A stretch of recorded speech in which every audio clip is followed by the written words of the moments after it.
hello friends welcome back मैं আকৌ এবাৰ ভিডিঅ'লৈ আহিলো মই এই ভিডিঅ'টো বনাব বিচৰা নাছিলো তথাপি বহুত কোশ্চেন আহি গৈছে সেই কাৰণে মই ভিডিঅ'টো বনাই আছো তো আপোনালোকে বহুত মানে প্ৰশ্ন কৰিছে মই ভাবিলো এই কনফিউজন দূৰ কৰাটো আৱশ্যক আপোনালোকে কিছুমান অকমান বেছিকৈ ভাবে ইমান ভাবৰ দৰকাৰ নাই মানে হৰু হৰা মিস্টেক বাইবিলা কোনো ধৰণৰ কোনো ব্যাপাৰ নহয় এটো এনেই ঠিক হৈ যাব এইটো কোনো কথা নাই যে এটোৰ কাৰণে কিবা প্ৰবলেম হ'ব ক্যান্ডিডেটস ক্যান্সেল হৈ যাব আৰু ইমান মানে টেনশন লব লগা নাই আপোনালোকে টেনশন একদম বিন্দাস নলবছন আপুনি এপ্লাই কৰিছে এপ্লাই কৰতে অকমান উলট পলট হৈছে আপোনাৰ নাম মিস্টেক এটা লেটাৰ উলট পলট হৈছে ইমান আৰু ডাঙৰ হেৰি নহয় এটো কোনো ধৰণৰ টেনশন নলব ইয়াৰ ওপৰত কোনো ধৰণৰ ক্যান্ডিডেটছৰ হেম্পাৰ নহব প্ৰথম কথা হল এটো তাৰপিছত মই এটা আপলোড কৰিছিলো যে মানে যেটো নিউ এলিজিবল ক্ৰাইটেৰিয়া দিছে যে গ্ৰেজুৱেচন সিম্পল গ্ৰেজুৱেচন আৰু কি বুলি কয় 2 ইয়াৰ্স ডিপ্লোমা থাকিলে এপ্লাই কৰিব পাৰিব ইয়াৰ ওপৰত কোনবা প্ৰশ্ন কৰিছে যে স্যাৰ টেট না থাকিলে হ'ব নেকি এইটো প্ৰশ্নটো আপোনালোকে অতিৰিক্ত কৰি থাকে তা ঠিক আছে যিকোনো সময় বেয়া পোৱা নাই তো টেট তো লাগিবই না টেট টিচাৰ ৰিক্ৰুটমেন্ট টেট অৰ সিটেট টিচাৰ ৰিক্ৰুটমেন্ট তো টেট তো লাগিবই ইয়াৰ ওপৰত যিখিনি এলিজিবল ক্ৰাইটেৰিয়া আছে ইয়াৰ গোটেইখিনি সেম আছে অকল খালি simple graduation and 2 year diploma দিছে এড কৰিছে এটো কিহৰ কাৰণে কৰিছে মই পিছত খবৰ কোন পাইছো হে হৈছে কি যে এবাৰ ক্যান্ডিডেট সাফিসিয়েন্ট মানে যিখিনি ক্যান্ডিডেট হ'ব লাগিছিল হয়তো হিখিনি হোৱা নাই খাটাংকৈ হোৱা নাই কিন্তু মই জাস্ট এটা সোৰ্সৰ পৰা খবৰ পাইছো যে পাৰ্টিসিপেন্ট মানে এপ্লিকেন্টস অকমান কম হৈছে গতিকে এটো খুলি দিছে এটো যোৱাবাৰ কিন্তু আছিল যোৱাবাৰ হায়াৰ সেকেন্ডাৰীত 50% টো বাধ্যতামূলক আছিল এইটো এইবাৰৰ কাৰণে খুলি আকৌ মানে 22 লৈকে আছিল এটো 22 23 বন্ধ আছিল আকৌ 24 ত এটো খুলিছে যে এলপিৰ ক্ষেত্ৰত হায়াৰ সেকেন্ডাৰী 50% বাধ্যতামূলক কৰিছে 2 বছৰ এতিয়া আকৌ 24 ত যেহেতু দেখা গল যে এনআই এনেকৈ হ'ব পাৰে এইখিনি কিন্তু ই কৰিছো খাটাং নহয় আপোনালোক আকৌ এটো নকব যে নিউজৰ ডিএলএড খিনি বাতিল হোৱাত বহুখিনি প্ৰাৰ্থী ক্যান্ডিডেট বাতিল হৈ গল এটা যদি এইচএস পাৰ্সেন্টেজৰ বাৰটো থাকি যায় আৰু বহুখিনি ক্যান্ডিডেট বাতিল হৈ যাব পাৰে গতিকে অসম চৰকাৰে ভাবিলে যে পাৰ্টিসিপেন্ট বঢ়োৱাৰ কাৰণে বা এপ্লিকেন্ট বঢ়োৱাৰ কাৰণে এটা সিস্টেম এটো আগত আছিল কিন্তু 22 ৰ আগত আছিল যে গ্ৰেজুৱেচন কৰা থাকিলে তেও এইচএস পাৰ্সেন্ট বাৰ না থাকিব নালাগে তো এইটো কাৰণে ক্ষেত্ৰত খুলি দিব পাৰে যে ক্যান্ডিডেট অকমান সামঞ্জস্যতা থাকক হয়তো ক্যান্ডিডেট অকমান কম হ'ব পাৰে এটো কাৰণে খুলি দিছে পোৰ্টালটো তো পোৰ্টালটো খুলি দিছে graduation simple graduate 2 year diploma দি আকৌ এইটো খালি অকল বাঢ়িছে বাকিখিনি সেম আছে তো এতিয়া এই ভিডিওটো আপলোড কৰাৰ সময়ত বহু কেইটা প্ৰশ্নৰ মই উত্তৰ দিছিলো সেই প্ৰশ্নৰ উত্তৰ দিয়াৰ লগে লগে বহু আকৌ প্ৰশ্ন আহি গল যেনেকৈ ধৰক যে এইচএস 50% নথকালে বিএ মার্কস যোগ হ'ব নেকি এইচএস মার্কস আছে হেইটো যোগ হ'ব নেকি জনাব কোশ্চেনটো ভ্যালিড হয় কিন্তু এইচএস মার্কটোই যোগ হ'ব কারণ ইনজাস্টিস হৈ যাব না গ্ৰেজুৱেচন মাৰ্ক যদি যোগ কৰে তেতিয়াহলে আপোনাৰ এইচএস এৰ ক্ষেত্ৰত এইচএস অকল এইচএস পাস তাৰ ক্ষেত্ৰত ইনজাস্টিস হৈ যাব তে গতিকে এনেকুৱা নহব যাৰ যোগ হোৱাটো সেম হ'ব এইচএস লৈকে যোগ হ'ব এটা বিন্দাস আপোনালোকে ভাবি ৰাখক যে এইচএস পার্সেন্টই যোগ হ'ব এই 40% হলেও যোগ হ'ব 50% হলেও যোগ হ'ব ইভেন কি 80% হলেও হেইটোই যোগ হ'ব 5% হে এটা যোগ হ'ব পার্সেন্ট और 5% ইয়াত কোনো ধৰণৰ আৰু কনফিউজন লব লগা নাই মোৰ বোধে গ্ৰেজুৱেচনৰ মাৰ্ক এলপিৰ ক্ষেত্ৰত যোগ নহব কিন্তু গ্ৰেজুৱেচন থাকিব লাগিব যাৰ এইচএস ত 50% নাই এটো হল প্ৰশ্নৰ আনসাৰ তাৰপিছত আকৌ প্ৰশ্ন হৈছে স্যাৰ মই বেটাৰমেন্ট দি 50% ৰ ওপৰত মাৰ্ক কৰিছো আৰু মই অলৰেডি এপ্লাই কৰিছো বাট মোৰ গ্ৰেজুৱেচন আছে মই এগেইন এপ্লাই কৰিব লাগিব নেকি আকৌ কিয় এপ্লাই কৰিব লাগিব গ্ৰেজুৱেচনৰ মাৰ্ক তো আপোনাৰ এড নহব তো এপ্লাই কৰিব নালাগে এপ্লাই হৈ গৈছে এপ্লাই কৰিছে যিবিলাকে প্ৰায় এপ্লাই হৈ গৈছে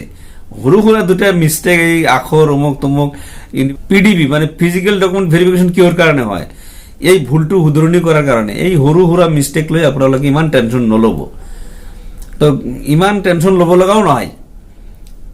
তো ইমান হৰু হৰা মিস্টেক লৈ ইমান টেনশন নলব আপোনাৰ কি একো নহব ক্যান্ডিডেট সেম থাকিব বহুত প্ৰশ্ন আছে প্ৰশ্ন হিসাব নাই স্যাৰ ডিএ কাৰেকশন উইন্ডো দিয়াৰ কিবা চান্স আছে নেকি জনাবচোন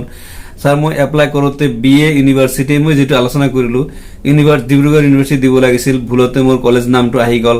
কোনো অসুবিধা হ'ব নেকি কাছাৰ ডিষ্ট্ৰিক্টৰ 59 এনি চান্স এই কাট অফ ভিডিঅ' মই আপলোড কৰি থৈছোঁ আপোনালোকে চাই ল'ব মই গ্ৰেজুৱেশ্যন কমপ্লিট কৰিলোঁ কিন্তু কম্পিউটাৰ অপাৰেটৰজনে মোক জনালে যে এলপিৰ ক্ষেত্ৰত অকল এইচএছ বিচাৰিছে এইচএছ কোৱালিফিকেশ্যন দি আবেদন কৰি দিলোঁ এতিয়া মই কি কৰিব পাৰোঁ বিটিআৰ টেট পাছ আছাম টেটত এপ্লাই কৰিব পাৰিম নে নাই হয় ইয়াৰ ক্ষেত্ৰত বিটিআৰ টেট আছাম টেটত এপ্লাই কৰিব নোৱাৰিব তাতে অপশ্যনে নাই কেনেকৈ এপ্লাই কৰিব বাট আছাম টেটে বিটিআৰত এপ্লাই কৰিব পাৰিব সেকেন্ড প্ৰিফাৰেন্স পাব তেওঁলোকে এটো পিছত আলোচনা কৰিম কোনবা ভিডিঅ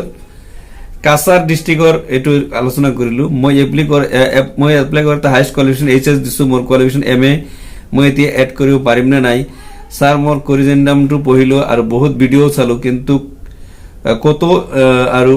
ডেট এক্সটেন্ড হ'ব বুলি নাপালো মানে অকল এলপিৰ ক্ষেত্ৰত ডেট এক্সটেন্ড হ'ব বুলি হ'ব নেকি প্লিজ জনাবচোন sir please reply sir graduation দিয়াৰ অপচন নাছিল এপ্লাইৰ টাইমত হয় এটো মই বহুত প্ৰশ্ন কৰিছে এটো আনসাৰ দি আছো মই দিবলৈ অপচন নাছিল মোৰ এইচএছত 60% বাট মই গ্ৰেজুৱেশ্যন নাই মই এলিজিবল হ'ম নে নাই এটো কি প্ৰশ্ন হয় এটো তো আপনি এলিজিবল হয় এইচএস 50% পাৰ মানে আপনি এলিজিবল হয় যোৱাবাৰ লাষ্ট ডেটৰ দুদিনৰ পাছত ৰেজাল্ট দিছিল বাবে পোৰ্টাল খুলি দিছিল ভালকে তথ্য চাই লব সিটেটৰ কথা কৈছিলো মই কি কৈছো নেকি যে খুলি দিব পাৰে বুলি কৈছো ইয়াত বেয়া লগা কি বস্তু আপোনালোকে টিচাৰ হ'বলৈ গৈ আছে ভাষাটো অলপ মান মৰ্যাদা ভাষা ইউজ কৰিব ডিএলএড দুটা মার্কশিট আছিল তারে ফাইনাল ইয়ার টু আপলোড দিয়া হয়েছে কিবা প্রবলেম হবো নাকি স্যার কোনো প্রবলেম নহব ফাইনাল ইয়ারত তো ফার্স্ট ইয়ার মার্ক থাকেই এপ্লাই করার সময়ত কিবা মিস্টেক হলে ডকুমেন্টস ভেরিফিকেশনের সময়ত কিবা প্রবলেম হবো নাকি প্লিজ জানাব স্যার এটা মই কলই যে কোনো প্রবলেম নহব তাতে এই ফিজিক্যাল ডকুমেন্ট ভেরিফিকেশনের কারণে মাতে এইটু কারণে যে কিবা প্রবলেম থাকিলে তেওঁলোকে শুধৰণি কৰি দিব এডিট অপশন দিব না নাই এইটো একটা ডাঙৰ প্ৰশ্ন এটো ঠিক আছে ভ্যালিড হয় এডিট অপশন তো দিব লাগে আপোনালোকে দুদিন চাওক এডিট অপশন দিলে তো ভাল আৰু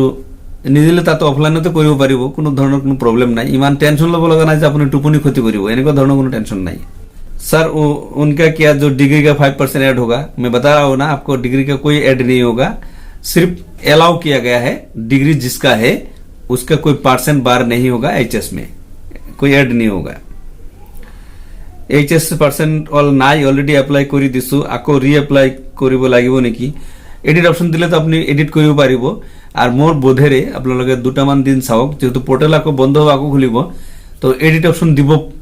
লাগে কাৰণ এইটো বহুতৰে ক্যান্ডিডেটছৰ মানে বাতিল হৈ গলে হয় মই হেতু ভিডিওত আলোচনা কৰিছো যে এই ক্যান্ডিডেটছৰ বিলাক এতিয়া আকৌ বহাল হ'ব কাৰণ যিবিলাকে ফাৰ্স্ট এটেমত 50% উঠা নাছিল সেকেন্ড এটেম দি এপ্লাই কৰিছে এই সেকেন্ড এটেমত 50% দি এপ্লাই কৰিছিল তো সেকেন্ড এটেমে দাখিল কৰিছে কাৰণ এপ্লিকেশনটো নহলে সাবমিট নহব তো গতিকে তেওঁলোকৰ কিন্তু ক্যান্ডিডেটছৰ মানে ঘূৰি আহিব কাৰণ যেহেতু গ্ৰেজুৱেচন এলাউ কৰিছে গ্ৰেজুৱেচন থাকিলে এলাউ ক্যান্ডিডেটছটো আহি যাব তো এইবিলাকৰ ক্ষেত্ৰত এডিট অপশনটো দিব পাৰে অকমান দুদিন চাওক যদি দিয়ে তেনহলে এডিট কৰি দিব তাৰপিছত মই 50% নথকা সকলে বিএ মাৰ্ক যোগ হ'ব নেকি নাই নহব এটো তো কলই তো এইখিনি আপোনালোকে ই কৰিছে আচ্ছা এই প্ৰশ্নটোৰ ওপৰত যে প্ৰশ্নটো আগত আহিছিল মই আনসাৰ দিওতে কিছুমানে ই কটু মন্তব্য কৰিছে যে মোৰ এইচএছত 50% কৈ বেছি আছে কিন্তু গ্ৰেজুৱেচন কৰিছো এপ্লাই কৰা টাইমত গ্ৰেজুৱেচন মাৰ্ক দিয়া নাছিলো এতিয়া গ্ৰেজুৱেচন মাৰ্ক এড কৰিব লাগিব নেকি প্লিজ ৰিপ্লাই দিব এটো মই কৈছিলো যে হাইয়েষ্ট কোৱালিফিকেশনটো দিব লাগে তো মই তো নিজে ক্যান্ডিডেট নহয় মই যিখিনি শুনিছিলো যে আদাৰ এটা অপশন আছিল বাট মই কিছুমানক খুদিলো এতিয়া যে আদাৰ অপশনটো নাছিল যে এইচএসসি দি এপ্লাই কৰিছো এইচএস দি এইচএসসি হৈছে এলপিৰ ক্ষেত্ৰত কোৱালিফিকেশন তো এইচএস দি এপ্লাই কৰিছে বাট গ্ৰেজুৱেচনটো আপোনালোকে আপলোড দিয়া নাছিল তো এই ক্ষেত্ৰত কোনো প্ৰবলেম নহব অপশন থাকিলে আপলোড দিব অপশন না থাকিলে আপলোড নি দিব